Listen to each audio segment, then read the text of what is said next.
অবিশ্বাস্য, ঐতিহাসিক নাকি রূপকথা? টেস্টের অন্যতম শক্তিশালী একটা দলকে প্রতিটি বিভাগে পেছনে ফেলে টেস্ট সিরিজ জিতল 2-0-তে। পাকিস্তানকে তাদের মাটিতেই ধবল ধোলাই করে বাংলাদেশের ক্রিকেটে এক নতুন ইতিহাস রচনা করেছে টাইগাররা। কদিন আগে শেষ হওয়া বিশ্বকাপে আশানুরূপ ফল না করতে পারায় সমালোচনা সইতে হয়েছে ক্রিকেটারদের, আর তারাই কিনা এখন সাফল্যের রূপকথা রচনা করে রীতিমতো উঠছে। কিন্তু কিভাবে সম্ভব হলো এটি? কিভাবে অগণিত ক্রিকেট ভক্ত দেখতে পেল এক বদলে যাওয়া বাংলাদেশকে? পাকিস্তানে প্রথমবার টেস্ট ও সিরিজ জয়ের এমন 5টা কারণ দেখে নেওয়া যাক আজকের ভিডিওতে।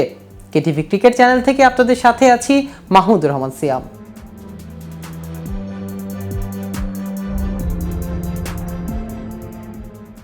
পাকিস্তানে টাইগারদের সাফল্যের 1 নম্বর কারণ হচ্ছে টেস্টের গুরুত্ব। বাংলাদেশে খেলার চেয়ে ধুলাটা হয় বেশি। অযাচিতভাবে যার যেখানে হস্তক্ষেপের কথা না, সেখানে সে এসে মতামত জানিয়ে যান। ক্রিকেট তো আরও বেশি। দেশের সবচেয়ে জনপ্রিয় এই খেলার একাদশ গঠন নিয়েও মতামত নেওয়ার মতো সাবেক বিসিবি সভাপতি নাজমুল হাসান পাপনের। পাকিস্তান সফরের আগে ক্রিকেটাররা সিলেট ও চট্টগ্রামের দীর্ঘ 2.5 মাসে টাইগার্স ক্যাম্প করেন। 5 আগস্ট রাজনৈতিক পট পরিবর্তনের পর দেশের মাটিতে অনুশীলন করাই কঠিন হয়ে পড়েছিল তাদের।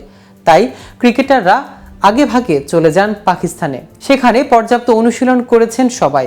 কন্ডিশনের সঙ্গে মানিয়ে নিয়ে সবার মনোযোগ ছিল ক্রিকেটে।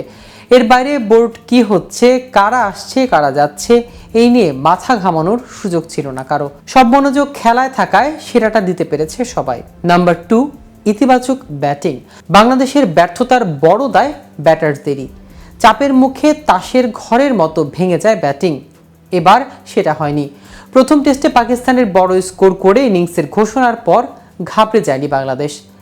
জবাবে তারা করেছে 500-র বেশি স্কোর।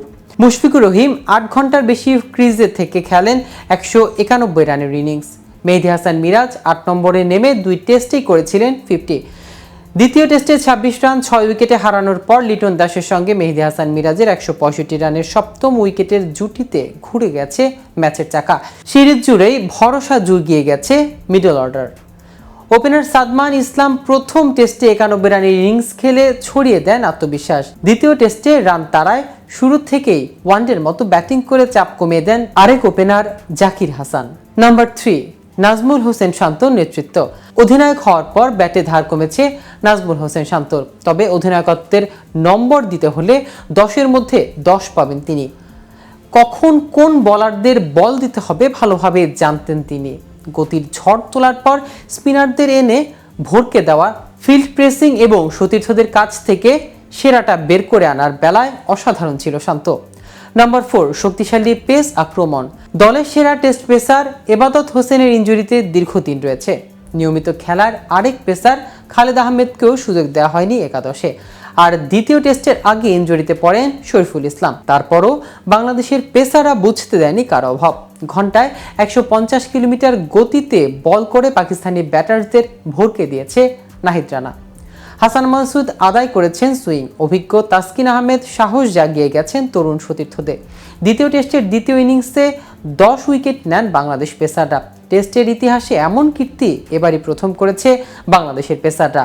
নাম্বার 5, স্পিনারদের যুগলবন্দি।